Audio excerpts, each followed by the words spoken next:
So this is a masterclass that we are running for 8 weeks, and it's called Divorce to Destiny. And I'll be running this class for 8 weeks. And it's basically just, it's similar to the audio rooms, but it's going to kind of be facilitated and structured in a different way, where I'll be giving you some information. You'll be able to receive informative information to kind of help you during your process. So today, and usually the audio rooms, sometimes they may not have specific topics for the week. Some facilitators kind of just run it as an open discussion. This one is more targeted to specific topics that we'll be working on. So that's the way I'll be running this masterclass. So today's session, we'll be talking about creating independence. And the purpose of this meeting is basically to identify yourself as a priority. I want you to be able to define the role of self-care in your life, because self-care looks different for everyone. But I do think that it's very important, and it's imperative during this time, during this significant transition of your life, to up your self-care, because it is so easy. Excuse me, I have something in my throat. But it's so easy for you to be consumed by sadness. Even, some people may suffer with depression during this time. Anxiety can be very heightened during a significant transition in your life in regards to the separation and divorce. So we want to be able to define the role of self-care as it fits for you in your life, and also establish personal priorities and goals, because that is going to be very important. Um, as things look different now, right? Like, you're in a new space in your life. So being able to establish those personal priorities, because it's no longer you with your partner. It's just you as the individual. Many times when you are married, you operate as a unit, right? It's normal for you to operate and think of us and we instead of just I. So now being able to establish those personal priorities, what's important for you. So now in this journey, in this chapter in your life, it's your time to come first. And we'll explore that today. What does coming first looks like?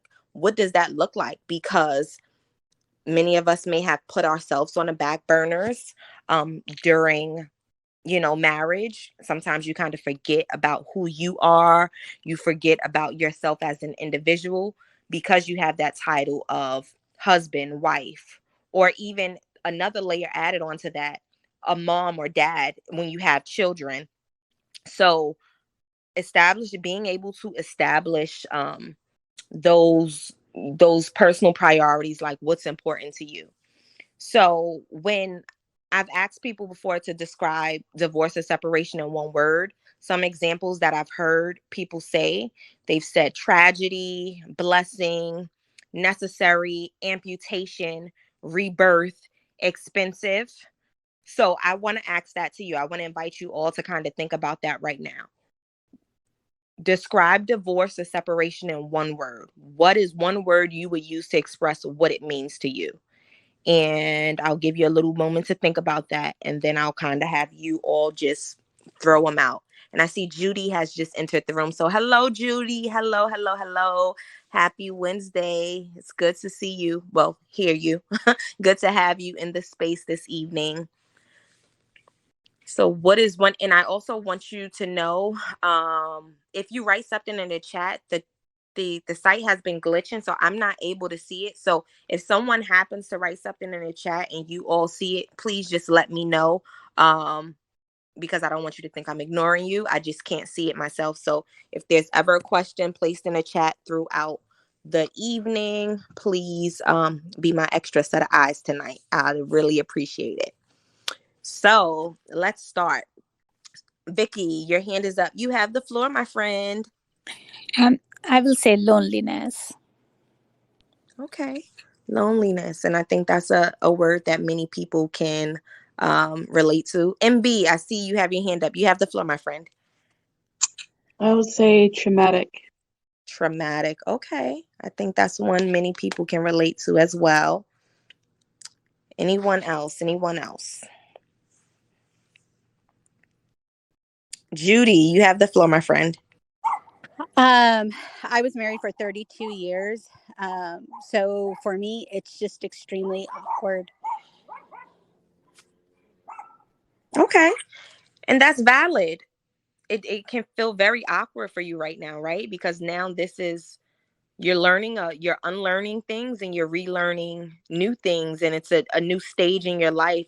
And compared to what you're used to for 30 plus years, you've been doing things one way with a person, and now having to kind of venture out and start anew, it can definitely be awkward. It's not what you're used to. It's not your normal. So this being considered your new normal can definitely be a shocker and awkward for you. So that is definitely a valid point and a good word. Well, not a good word, but I mean, to describe, what it is that you feel. I think awkward, that can resonate with some other members as well. Anyone else? Anyone else?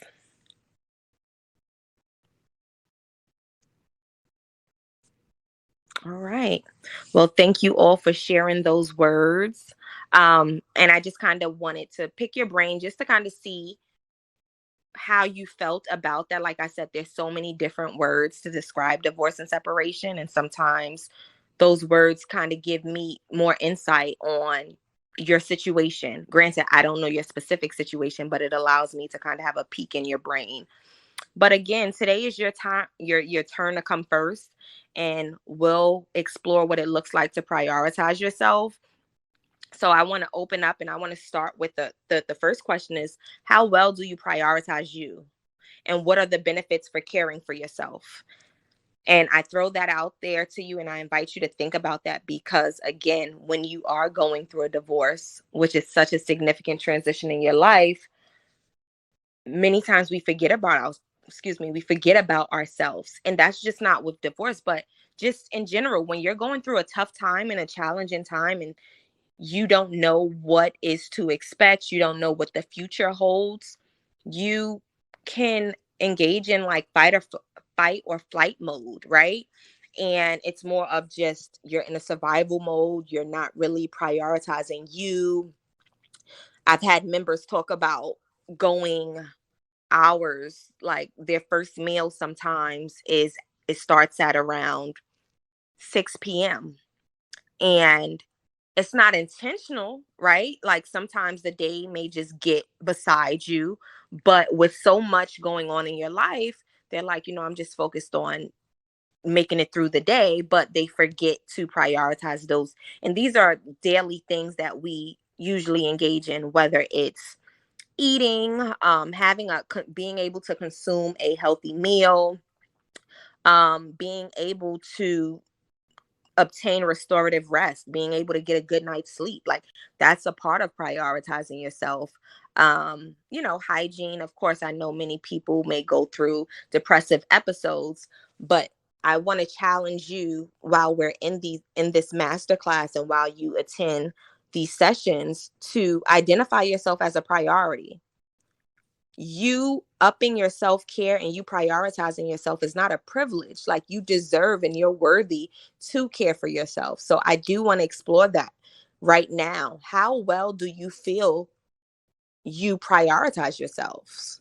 How well are you feeling? And not previously, but I mean, how well currently, in the current stage of your life, where you are currently at as you go through this divorce process, how well are you prioritizing yourself? So, Vicky, I see your hand is up. You have the floor, my friend. Uh, I'm trying to go for a walk every day in the morning for about an hour. And I don't know if it's more for my health or maybe just to clear up my mind. So I think that helps me. Yeah. Well, I'm glad that you're doing it. You're taking an initiative. It can be for both. Right now, you may not, understand, if it's for your health or just to clear your mind for your mental health. But I do think two things can be true at once, and your mental health is just as important as your physical health. So they both can coincide. Having a walk in the morning can definitely help you set the tone for your day, right? Being able to clear your mind and just moving your body. It sounds like, oh, it's so simple, but no, moving your body, being able to move your body and have the blood flow through your body, like movement is very crucial, and it can definitely help in your healing journey, because sometimes pain and loneliness, like you said loneliness earlier. I heard you when you said loneliness. So loneliness can be crippling. Loneliness can paralyze you. Loneliness can literally have you in your bed and not wanting to do anything. So the fact of the matter, Vicky, is you're taking initiative to get up and move your body. That speaks volumes. It may not seem like a lot to you in the moment, but that is a lot. You're doing the work. And that right there is a part of charting a renewed path by engaging in you know, healthy coping skills, whether or not you can see if it's benefiting you right now in this moment. But the more walks you take, if you're doing this on a daily, it's literally going to set the tone for your day. I see your hand is back up, so you have the floor again. Sorry, very quickly. So you heard my word, right? Loneliness. I guess that's for me. That's a big thing. Mm-hmm. So in this Divorce to Destiny class, would you kind of, I'm 53, so would you kind of go over, I don't know if you have any suggestions for people my age, married after 30 years and going through a divorce, just to how to cope with it and, hopefully, I don't know, whatever lies in the future. So if there is something that you can kind of give us hope or advice, please keep that Yeah. in mind. Thank you. Definitely. That is one of our topics too, about loneliness. And I think it's important, right? Because again, you've been married to your partner for such a significant amount of time. That's a long time to be married for. So you're used to being with someone. You're used to that companionship. You're used to having, that body next to you at night. You're used to just having a partnership in a sense. So now that things look different, it is going to take some time for you to like unlearn and relearn things. And now like relearning, how to just simply cope and enjoy the solitude of just being still, being by yourself. And that does take a while and it is a process. But I do want to encourage you, and I said this in one of my previous groups as well. Companionship, there's so many different aspects of companionship, and it can combat loneliness. And I know companionship looks different for you because your partner, this was a romantic relationship, but you can combat loneliness with other forms of companionship, as far as engaging in friendships, meeting new people. And I think sometimes we fail to realize the impacts of having companionships, a platonic friend, companionships, just with people who we have no actual like romantic ties to. Like those relationships are just as valuable.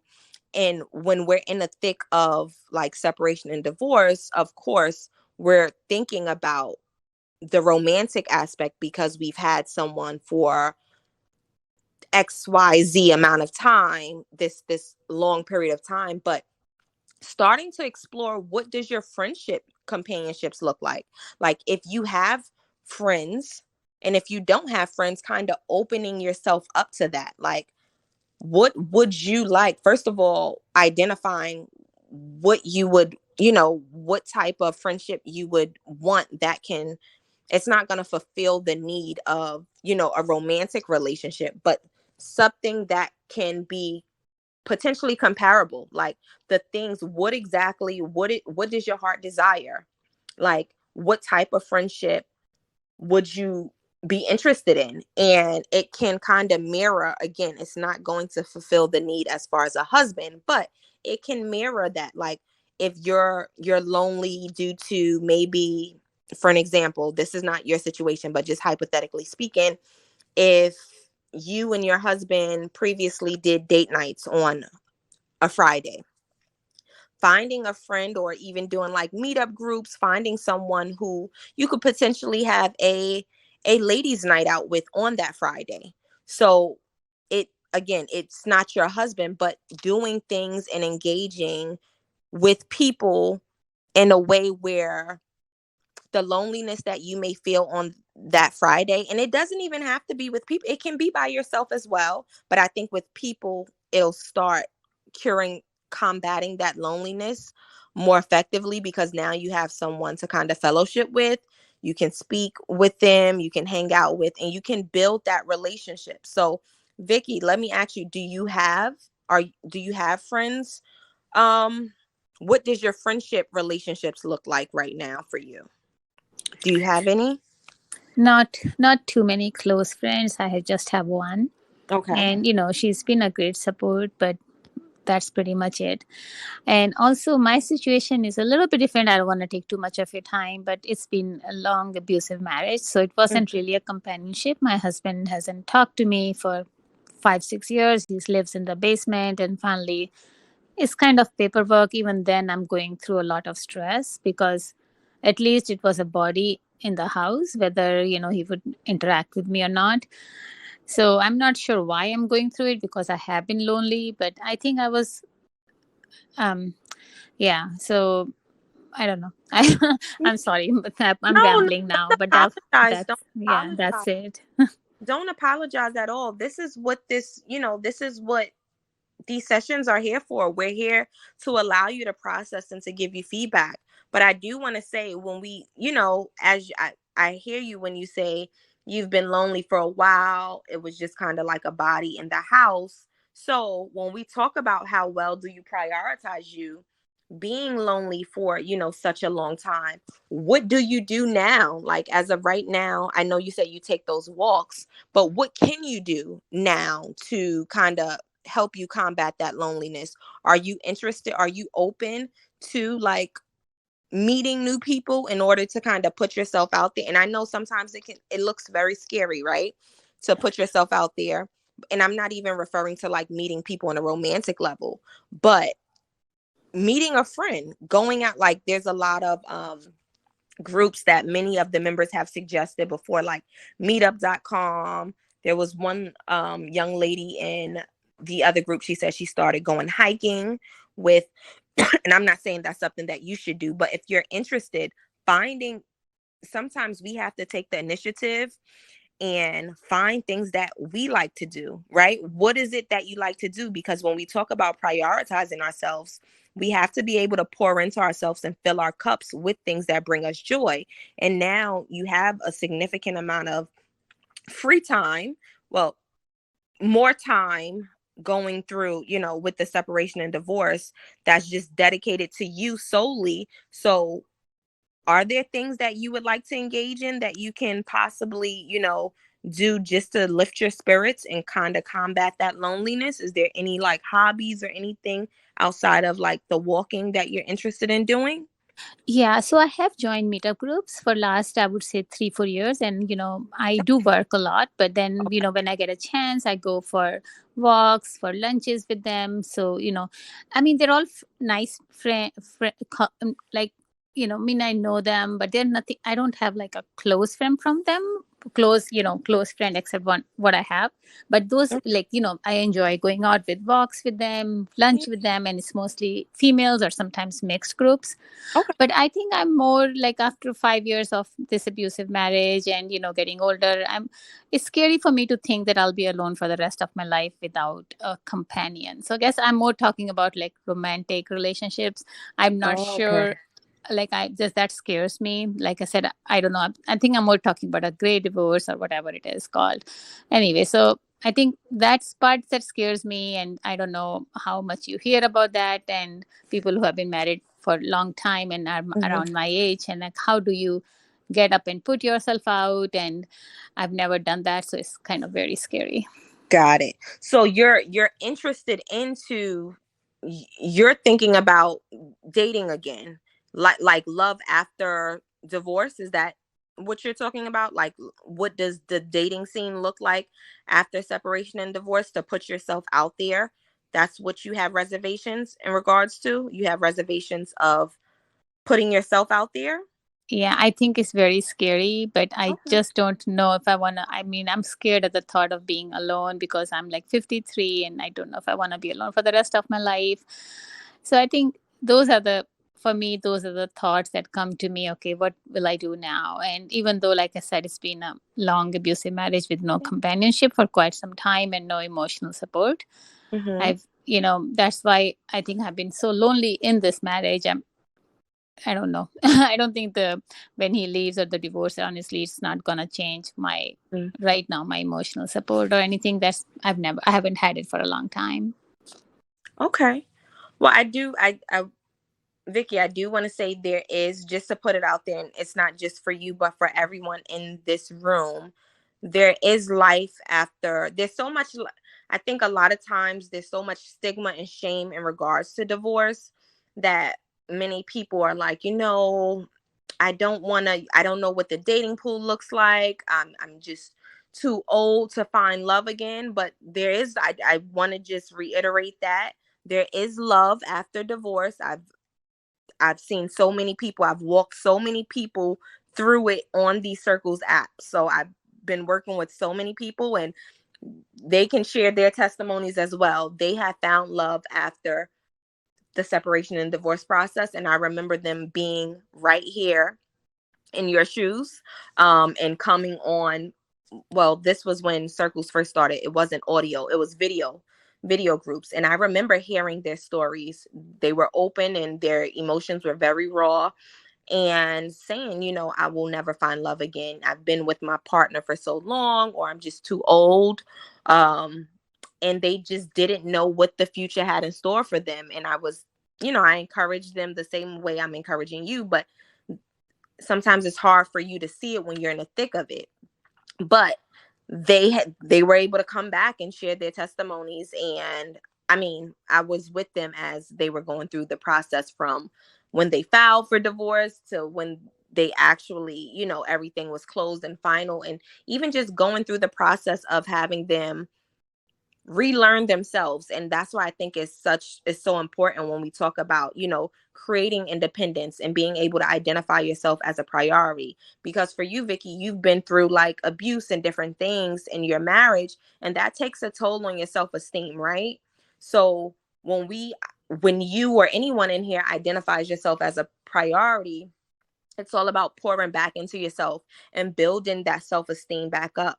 So before you even, it sounds scary right now to even think about dating, because this person has taken such a toll on your mental health, on your self-esteem, on your confidence. So it doesn't even look like it's tangible. This doesn't even look like this can happen for you, because first you have to feel like you're worthy of this happening. You have to feel like you deserve this happening. And that ties into building that self-esteem back. Once you start putting the pieces back together and identifying yourself as a priority, you know that you're worthy of anything. Nothing is out of your reach. You can have whatever you want in this life. And that all comes with confidence. Many times we feel like things won't happen for us because we may not feel like we're worthy of it. We don't feel like we deserve it. Someone has, taken such a toll on our confidence that now it has us questioning ourselves and, engaging in negative, unconsciously engaging in negative self-talk, like, or even self-doubt, like, oh, this is, this can't happen, this won't happen. But is that fact? has how do we know that this won't happen? And I think that's what we have to do as well, like practice cognitive restructuring. And all that means is basically you're reframing your thought process, and knowing that, this is not an ideal situation for you to be in. Separation and divorce is not a lovely situation. I don't wish that on anyone. But while we're in the thick of it, we won't allow ourselves to engage in negative self-talk, and not even just speaking it out loud, but thinking it. Once we have that thought pop in our minds, try to, revert it to something positive. If we're able to believe the negative thoughts, why can't we believe the positive? It's so easy for us, right? And I think that's just with society, our minds go straight to the negative. But let's try to go to the positive as well. What if it does work out? What if I do find love? Even at my age, I can still find love. What if it winds up perfect? What if it winds up better than I could have ever imagined it? What if the love of my life shows up at my doorsteps? Like, We create the negative scenarios all the time, but let's try creating a positive scenarios. And I think that comes with time. It's easier said than done once you start pouring back into your cup, once you start filling your cup and identifying yourself as a priority, and being able to define the role of self-care in your life, and establishing your personal priorities and goals, and creating that independence, and ensuring that you come first. And anything else is an added bonus. But being able to show up for yourself and say, this is what I want. This is what I want my life to look like. You have the pen. You have the pen to rewrite this chapter and this story.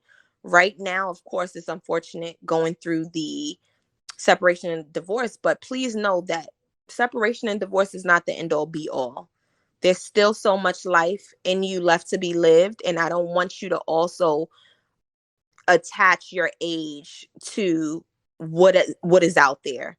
I had a 75-year-old in my group get in a divorce a few weeks ago. And people were shocked. And he's like, there's nothing to be shocked about. I chose to identify myself as a priority. I come first. Whatever is not suiting me anymore, whatever no longer serves me, it's okay for me to leave. And there's no age limit on that. Like, we don't have a cap on our age, like what we can do after a certain age. Of course, society places this extra pressure on us to make us feel like, it's too late, I'm too old. You are never too late. You are never too old. You can have whatever it is that you want out of life. You are the writer of your story. You are the writer. So please, please, please, please, please, please start filling your cup back up and building that confidence and doing things for yourself, so you are able to ensure that, no one can place an age limit on what it is that you're capable of doing. People go and get remarried at 70 years old, 80 years old. There's no cap on it. And once we take these imaginary time frames and timelines off of ourselves, it'll allow us to take that extra level of pressure off of us. Because sometimes a lot of the pressure that we have going through the separation and divorce process is pressure that we place on ourselves. Not saying that there's not other pressures going on, in the world around you, but there are some layers of pressure that we unconsciously place on ourselves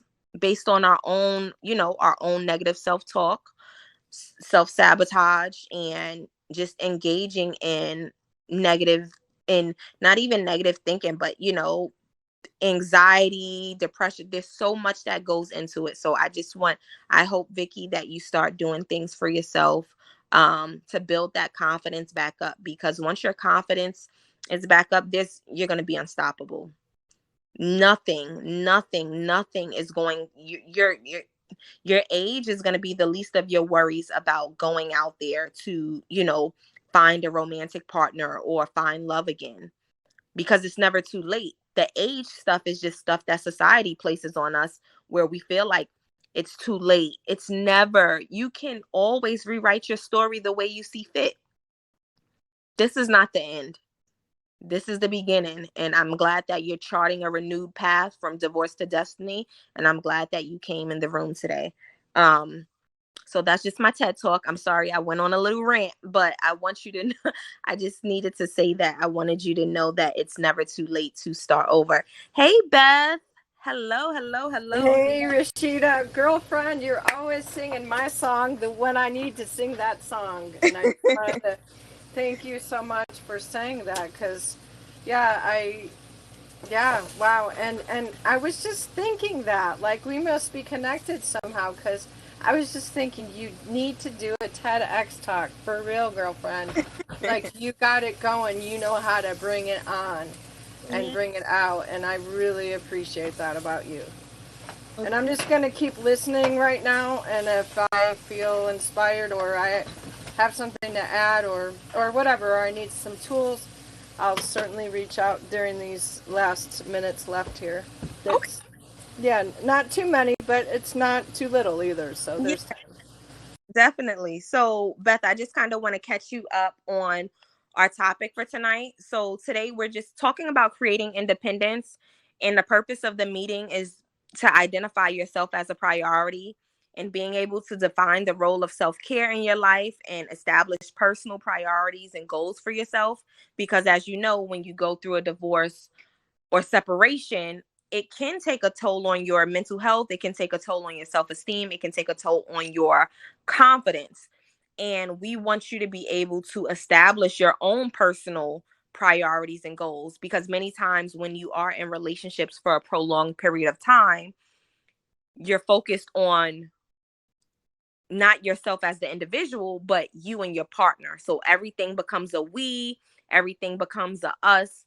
You're not thinking, individualized. And that's okay, because with a partnership, that's what you do, right? But many times people lose themselves in that. So we were just speaking with Vicky about, her saying at this age she feels like it may be too late for her to find love, or it doesn't sound like realistic. She's a bit scared to kind of pursue that. And I said, it's normal to feel that way, and especially when, for her circumstance, going through, emotional abuse, that can definitely take a huge toll on your self-esteem. So I was just simply encouraging her to kind of do things for herself. And as you continue to pour into yourself, that helps with building your self esteem. And when you build that self esteem back up, there's nothing in the world that you feel that's too far out of your reach, whether that's a romantic partner, finding love again, getting married again.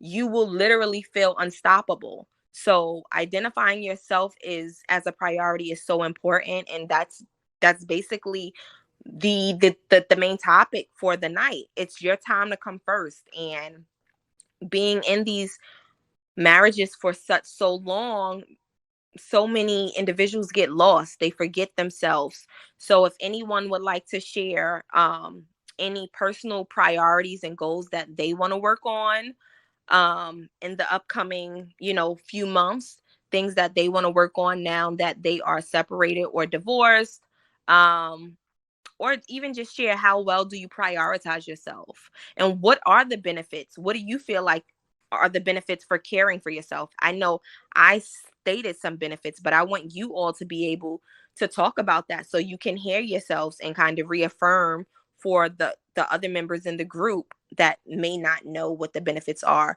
So Beth, I see your hand is up. You have the floor, my friend. Okay, thank you so much. Yeah, I was married. I don't know if everybody knows my story, but I was married for 34 years. And the 4 years we were separated, but we were still married because I was like, I'm not spending the same amount of money on separation as I am on divorce. Let's just get a divorce and get it over with. And yes, I was married to a toxic, narcissistic, multi-layered, I mean, I've done a lot of research and I've attended classes, therapy, and everything. And so what I'm saying is truth and facts on that. Um, and so, yeah, I did lose my identity. And 4 years later, here I am. I'm in love with someone, and I got to be careful because we've been through a lot. We haven't met yet. It's online. I mean, sometimes you meet someone online, right? I know people who've gotten married, they met their online partner that way. But yeah, we go through a lot, but there's a lot of growth too, and there's a lot of surrendering. But I want, for me, I'm a Christian, and so I want what God wants for me. I want what's best for me. And so I had the same kind of thoughts about, getting who's going to want me or whatever, right? But I don't feel that way because I've been reframing my negative self-talk. Every day, most of the days, I will do it because I'm not going to be a hypocrite on what I'm saying. I try to be congruent. Is I'll look in the mirror and I'll say, damn girl, you look good today. You are looking so young. Wow, you're amazing. You've gone through a lot, and look how much you've grown through. And So like, and just say, wow, you're still looking young, and like, your man of God's really gonna love you, because you're an amazing person, and like, I love you, Beth, I love you, I love you for you. You're authentic, and just focusing on the things that I am instead of what I'm not, because I used to pick apart my body. I've been through a lot with that. I've had twins over the years, and just a lot of changes that, just from getting older. But my man of God is actually younger than me, and he says I'm beautiful. And I know that, no person is exactly perfect, even when they're thin and they have everything. Maybe they have a scar on their face. Maybe they have a scar on their back that they're embarrassed, or somewhere, right? And so I look at it this way concerning men. If he has one noticeable flaw on his face or anything else, we're equal. I don't care where my flaw is in my body. If he has one flaw that's noticeable, right, I'm going to love him unconditionally no matter what. And I expect the same thing from him. That's my non-negotiable. Well, thank you, Beth, for sharing. I love the fact that you said you engaged in, positive self-talk. And I think that's awesome, especially when it comes to going through this significant transition in your life, being able to kind of combat that negative, because it's so easy when you're going through a difficult time, and you're going through something, you know, such as divorce and separation. And we know, like I said before, that can take a toll on your self-esteem. So being able to practice that, look in the mirror, I'm beautiful, I'm awesome, nothing is too good for me, I deserve all good things.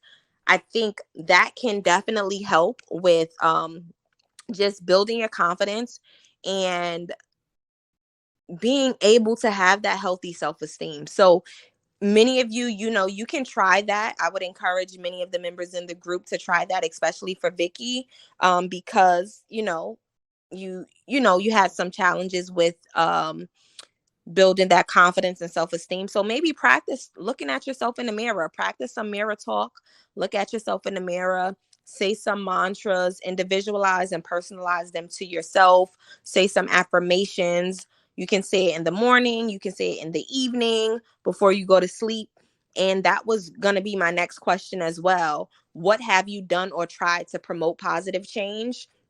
Because I like to be solution focused. Again, when you are in the thick of things, it's kind of easier for us to wallow in that and kind of sink and soak in that. And like I said, your feelings are valid 100%. I want you to feel all the feelings. I want you not to suppress it, because that's crucial in your healing journey. But after you feel that, I need you to find a way to be solution focused. Okay, I felt all of that.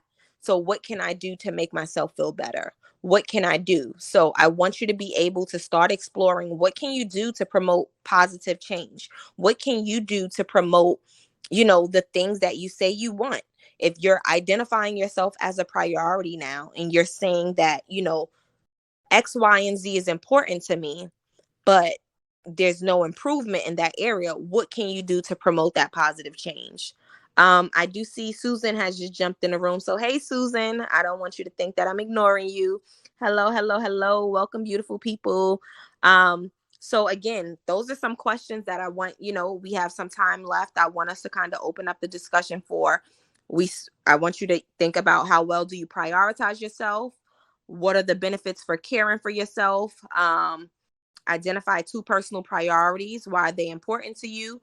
And what have you done or tried to promote positive change? So anyone can have the floor and kind of pick apart whichever question they would like to answer, or you can answer all of them. But I think, and even if you don't want to answer them aloud in the group, these are things that I want you to think about moving forward. As you move forward in your everyday lives, think about, how well do you prioritize yourself? And if you're not prioritizing yourself well, think about ways that you can, what ways that you can start. And the most basic things that you can think of, and these are simple things, but it has a long-term effect.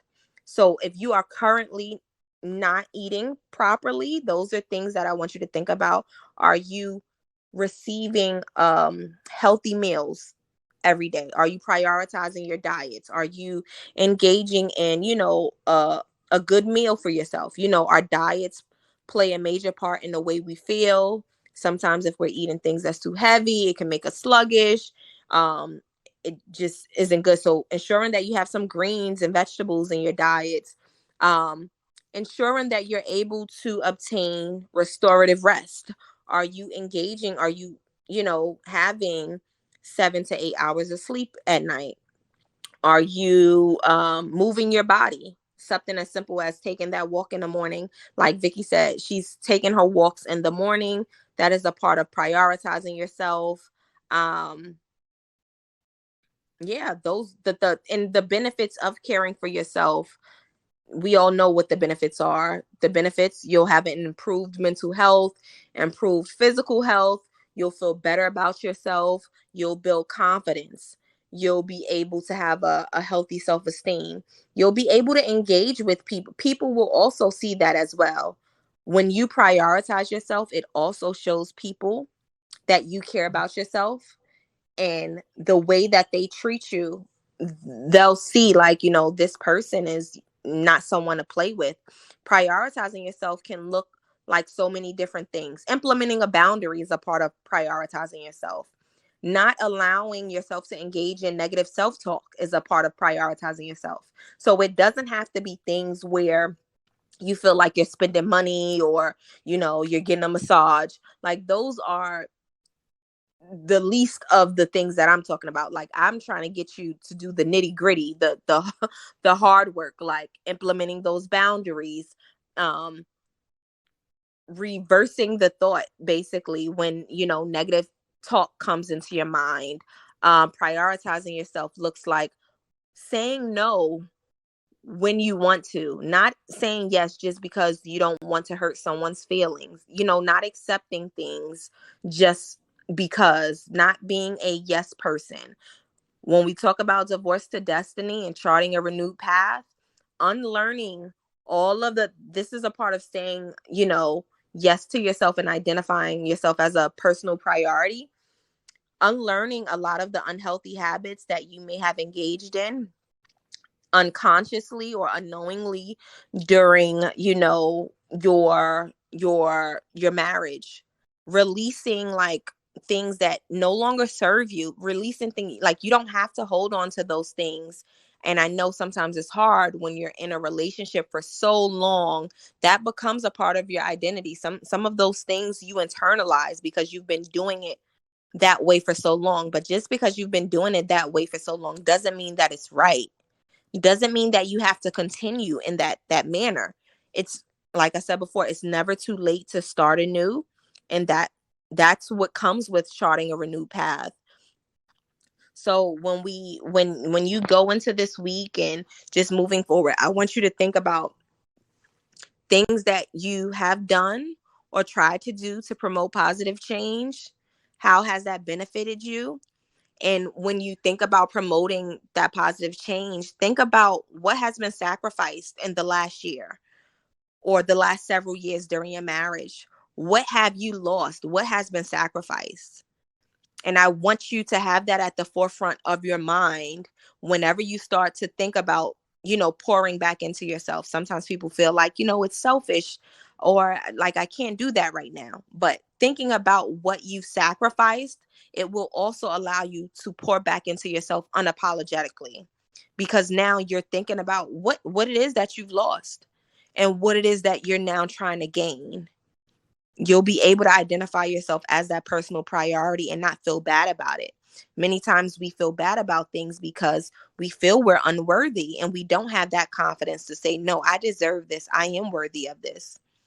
So think about what has been sacrificed. What goals do you have for yourself? And just kind of hone in on that. And it doesn't have to be a whole list. Focus on two things: what activities you can do to fill your cup, pour into your cup. What activities, and not just activities, or people. Be around people who fill your emotional bucket. Be around people who fill your soul. because you have to identify yourself as a priority during this time. It's very important.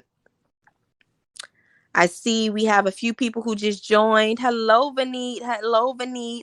Hello, Luna. Welcome, welcome, welcome, welcome. Welcome, beautiful people. Happy Wednesday, everyone. Judy, I see your hand is up. You have the floor, my friend. So I just wanted to say that I resonate with, was it Vaneet who was speaking about opening herself up to companionship or wanting? Vicky. It was Vicky. I'm in the same boat, but I'm not ready for companionship in the romantic sense. I still feel like I have a lot of healing to do because I do not want a replay of what I had just experienced for 30 years. I was also I was in a marriage, but also very lonely. But what I've had to do is just get out of my comfort zone, and put myself out there. Just friend rise. So like, for example, going to like a farmer's market on Saturday, but being very purposeful and planful for my day, because I know like the weekends are the hardest for me because that's where I feel it the most. But I already know like those are going to be my triggers. So, I look and I see, what's going around, my town, and then plan accordingly. And that's helped quite a bit because then I'm able to, Saturday morning, I wake up, I go to the farmer's market. Maybe I don't buy anything, but I do spend a couple, like a good 3 hours out there. And you're out there with other people. I went ahead and joined a gym. So moving my body and meeting people in exercise classes has really been beneficial for me. I don't know if that helps, but I know it's just very awkward because you are very isolated, and you've been very isolated for a while, and you just have to break those patterns. It's a challenge, but it's worth it. Thank you for sharing, Judy. Thank you for sharing, Judy. I know that can definitely help some of the members in the group. And I want to say that I'm super proud of you for being intentional about, attempting to combat that loneliness, getting up and going to the farmer's market and just kind of being around people. Like those type of things are so important during this journey. And it's you taking the initiative and not, it's being solution focused. And I think that's what it's about too, because again, you're entitled to feel all the feels, but then we want you to know, like, what do you do after that? Right. And of course, divorce and separation is emotional roller coaster. So some days is going to be better than others, but kind of taking that initiative and just saying like, you know what, I'm not ready, I'm not ready for companionship on a romantic level, but I still would like to fellowship with people in general. So I'm going to find an alternative. I'm going to find a way to kind of get out there and kind of put myself out there, even when it's uncomfortable, right? Even when it's uncomfortable. And that is a part of charting a renewed path. Doing things and stepping out of your comfort zone, doing it afraid, doing it while it's scary. And of course, you have to meet yourself where you are. So baby steps, use your level of discernment when you're going out to different places. But the fact that you did it. And once you start, I think the hardest part is just starting. Once you start and you see that you can do that thing, then you'll do another thing and then another thing. And those other things adds up to a long-term, something beautiful, a long-term effect of some positive changes that are implemented in your life. And you won't even realize it. It's like you don't want to put that, of course, that time limit or anything on yourself. So taking it day by day, hour by hour, and going at your own pace, not feeling forced, but still trying to incorporate those little things on a weekly basis, whether it's, like you said, getting up and just going to a farmer's market on a Saturday. And it's not saying that you have to do it every day, but something out of the week just to kind of put yourself out there. So thank you for sharing that. I see Beth's hand is up again. You have the floor, my friend. Okay, sorry about that. I'm eating dinner and listening, and I thought that was an absolutely perfect share from Judy. I really appreciated that because those are things we don't think about, just the little stuff that is so meaningful, just being heart-centered and making a connection with our community. It's so important, and that's how you meet people, male or female. You can meet friends that way as well. um, the two things I'm working on right now that I need to how I'm rebuilding my life for a better destiny and charting a new path, a renewed path, is my weight. I ended up gaining a little weight because of just trying to navigate being a she-he and a he-she. I function a lot better in collaboration with the right partner. And so, but I'm learning how to not abandon myself, and I'm being kind to myself for the areas that I fall short of, and I'm trying to, like, just as you said, Rhashida, solution oriented. So it's not going to be maybe the traditional way of how to do things, but I'm going to find a way what's best and what works for me as I check in with myself.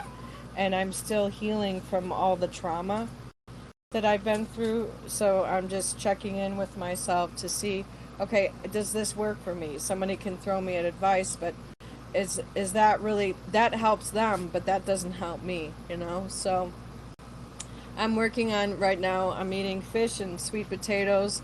I'm starting to chart my calories, and I actually lost 5 pounds in a couple weeks.